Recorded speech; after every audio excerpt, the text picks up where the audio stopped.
sangat sukar bagi seseorang untuk sampai kepada peringkat ikhlas.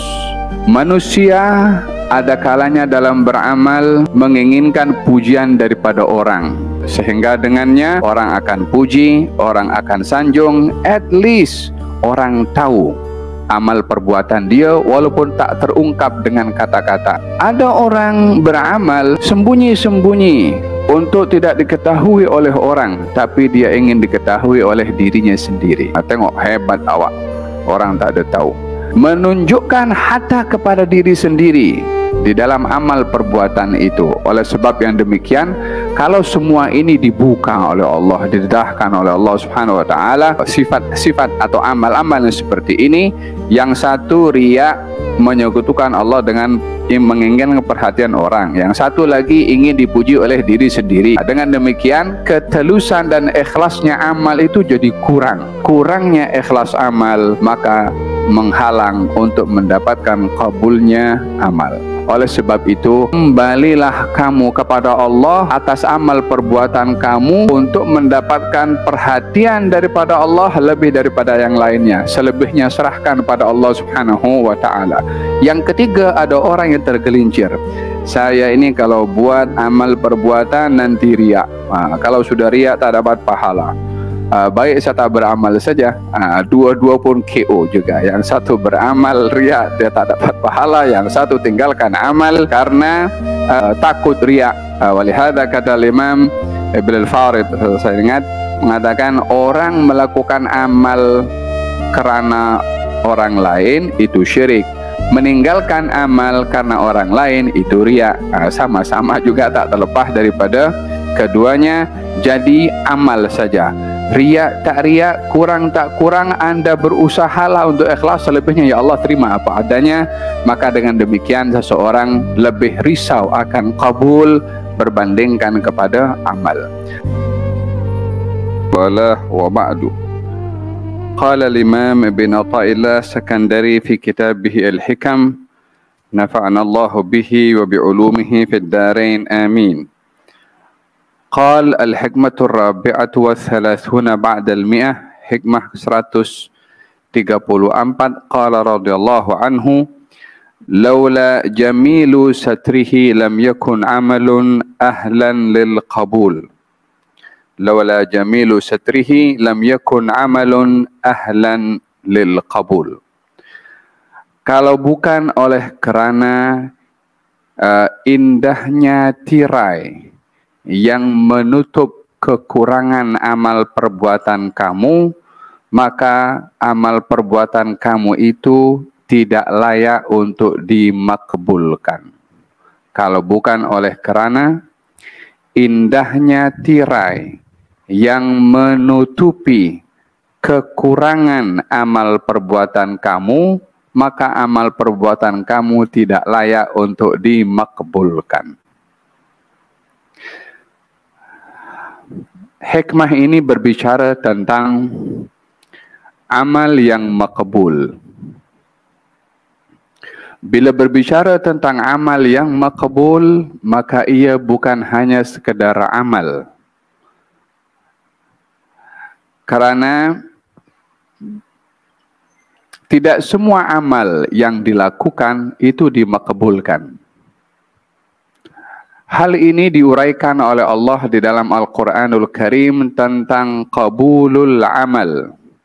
Dalam beberapa ayat, di antaranya Allah berfirman, "La yanalallaha luhumuha wala dima'uha walakin yanaluhu at-taqwa minkum." Tidak akan sampai kepada Allah, maksudnya diterima oleh Allah, dimakbulkan. Tidak akan dimakbulkan oleh Allah amal perbuatan sembelihan kurban kamu. Tetapi yang dimakbulkan oleh Allah adalah ketakwaan kamu. Maksudnya bila amal ibadah korban diiringi dengan takwa dan ikhlas, barulah amal ibadah korban tadi dimakbulkan.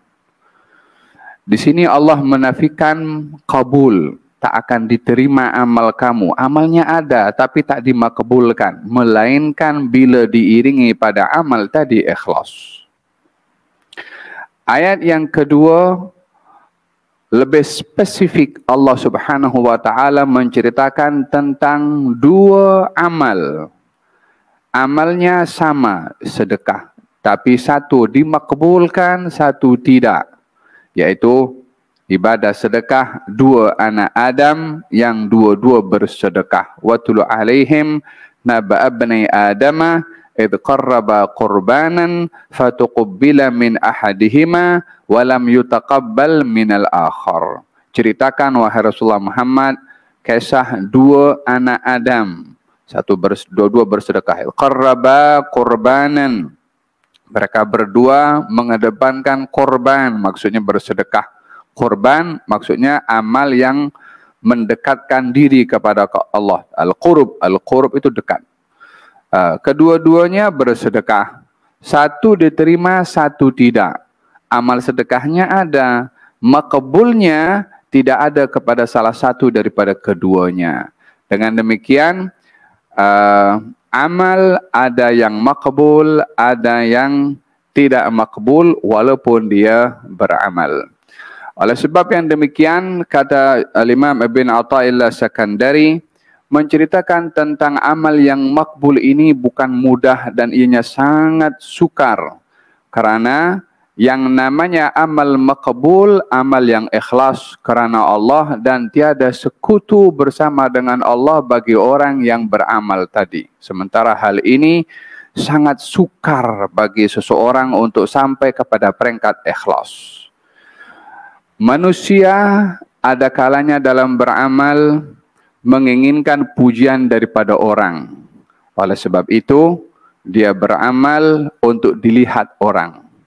Dia lebih suka bersedekah atau beribadah yang orang boleh pandang, sehingga dengannya orang akan puji, orang akan sanjung, at least orang tahu amal perbuatan dia walaupun tak terungkap dengan kata-kata. Dalam dirinya, dia mengharapkan perhatian orang. Ini namanya riya atau asyirkul khafi. Syirik yang kecil. Dan ini adalah sukar untuk dihindari. Setiap orang dalam beramal ingin dilihat, ingin diperhatikan oleh orang lain atas hasil kerjanya.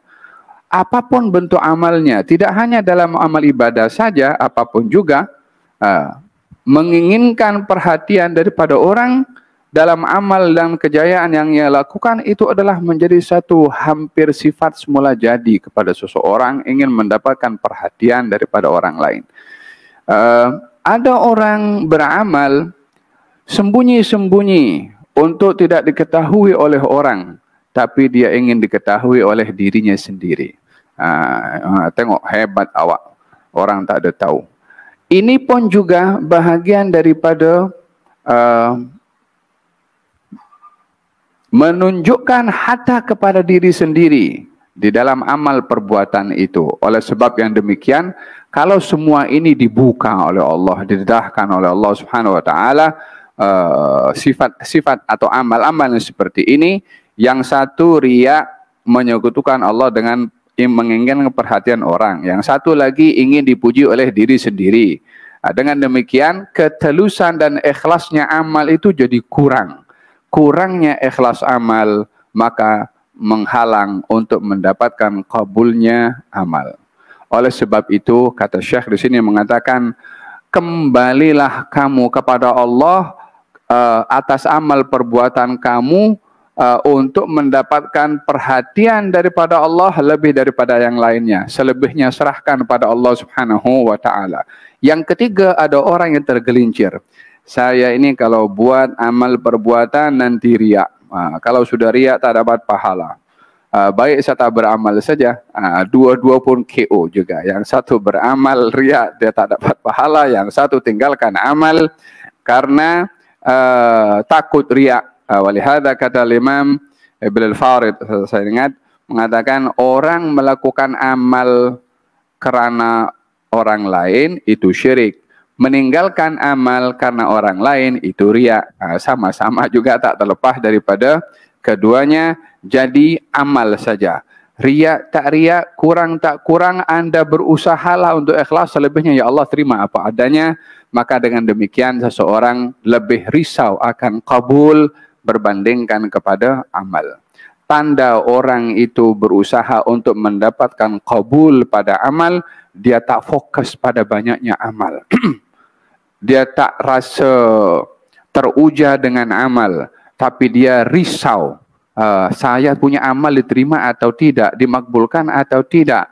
Rasa risau seperti itu adalah menunjukkan telusnya amal dan layaknya amal untuk mendapatkan qabul. Laula jamilu satrihi lam yakun amalun ahlan lil qabul. Qala Sayyidina Umar Al-Muhdhar bin Abdurrahman As-Saqaf, katanya kalau saya tahu amal saya itu satu tasbih saja diterima oleh Allah, dimakbulkan oleh Allah, saya jemput ahli tarim ini, saya jamu dengan makanan makanan nasi dengan daging, jamuan untuk upacara bersempena dengan kabulnya satu amal ibadah tasbih. Fahimtum? Hadza mengenai qabulul amal, tentang kabulnya amal. Walihada untuk kita mendapatkan qabul, selain daripada kita menumpukan amal itu untuk mengharapkan qabul dari Allah, usahakan setiap kali beramal minta qabul. Minta qabul dari Allah Subhanahu wa taala. Hal ini juga diajarkan oleh Allah di dalam Al-Qur'anul Karim. Nabi Ibrahim setelah bangun Ka'bah selesai, katanya Rabbana taqabbal minna, ya Allah terimalah amal ibadah kami. Ini yang diminta oleh Nabi Ibrahim apa? Qabulul amal, qabulnya amal. Walihada sini kebiasaan sangat cantik. Bila selesai daripada majelis, taqabbalallahu minkum, itu bukan hanya sekedar adat tradisi, itu doa, itu mohon agar supaya majelis selamatnya, doa selamatnya ke majelis ilmunya, ke majelis apa saja ke, itu mengharapkan supaya dimakbulkan oleh Allah Subhanahu wa taala. Hikmah yang berikutnya, al-hikmatul khamisatu wassalatsuna ba'dal mi'ah. Anta ila hilmihi idza ata'tahu ahwaju minka ila hilmihi idza asaitahu. Kamu lebih memerlukan kepada belas kasihannya Allah kepada kamu di saat kamu berbuat taat kepadanya, lebih daripada kamu memerlukan belas kasihannya Allah ketika kamu bermaksiat kepadanya. Kamu lebih perlu belas kasihannya Allah di saat kamu berbuat taat kepadanya, lebih daripada kamu memerlukan belas kasihannya Allah di saat kamu bermaksiat. Mungkin pada sepetas lalu, yang perlu belas kasihannya Allah itu orang bermaksiat karena dia berdosa. Dia perlu dikasihani untuk insaf. Adapun orang yang berbuat taat, ini sudah Masya Allah, sudah hebat. Tapi kata Imam bin Attallah mengatakan, kamu lebih perlu belas kasihannya Allah di saat kamu berbuat taat, lebih daripada kamu memerlukan belas kasihannya Allah di saat kamu bermaksiat. Apa sebabnya? Karena orang berbuat maksiat sedar dirinya melakukan salah. Orang yang sedar melakukan kesalahan, dirinya pun takut, risau. Itu sudah bahagian daripada belas kasihan kepada orang itu. Lebih mudah dia mendapatkannya daripada Allah karena sudah ada rasa takut, karena dirinya tahu melakukan perbuatan maksiat kepada Allah Subhanahu wa taala. Berbeza kepada orang yang berbuat taat. Biasanya dia akan bangga dengan taatnya. Biasanya dia akan sombong dengan taatnya. Biasanya dia akan takabur dengan ketaatannya. Sehingga dengan sifat-sifat tadi, dia lebih jauh daripada Allah, lebih berbandingkan kepada orang bermaksiat yang lebih dekat untuk mendapatkan perhatian Allah karena sifat takutnya tadi karena berbuat maksiat. Sementara yang berbuat taat tadi merasa gah dengan amalnya, merasa banyak beramal, dia makin jauh daripada rahmatnya Allah.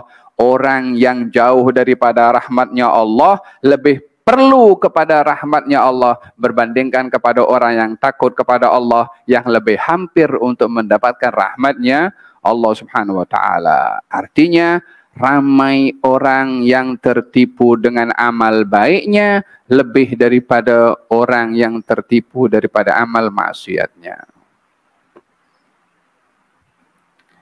Contohnya iblis, contoh yang paling clear. Apa kurang ibadahnya iblis?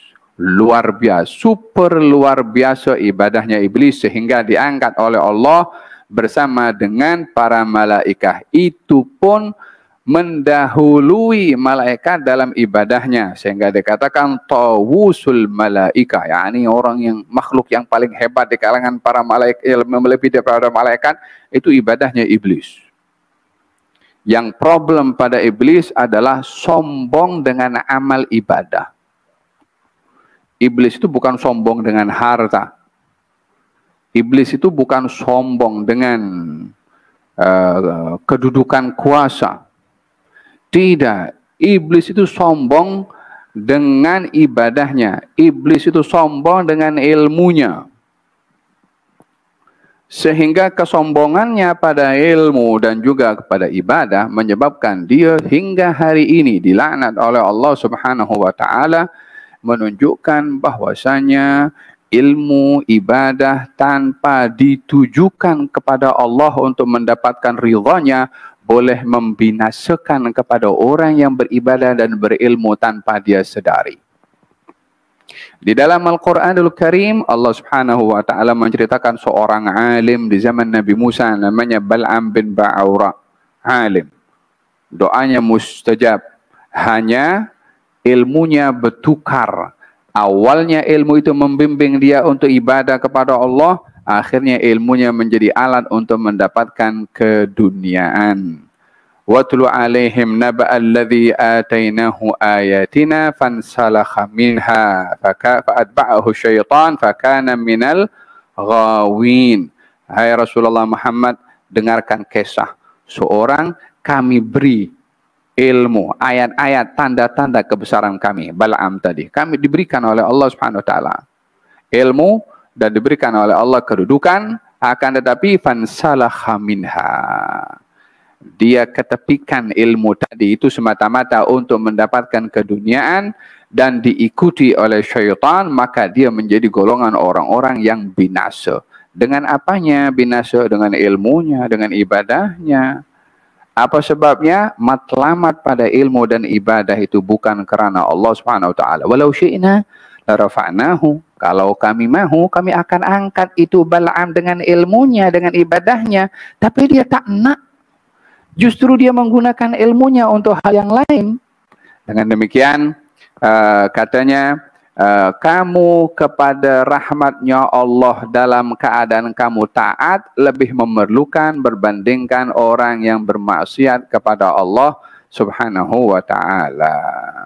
Moga-moga Allah Subhanahu wa ta'ala sentiasa bimbing kita dengan rahmatnya dan amal kita dianugerahkan ikhlas dan setiap amal perbuatan yang baik diterima oleh Allah, yang salah dimaafkan oleh Allah, yang kurang dan ada aib ditutup oleh Allah Subhanahu wa taala, dan mudah-mudahan amal ibadah kita diterima apa adanya oleh Allah Subhanahu wa taala. Amin. Allahumma amin. Wa sallallahu alaihi wasallam Muhammadin wa ala alihi wasallam. Alhamdulillahirabbil alamin.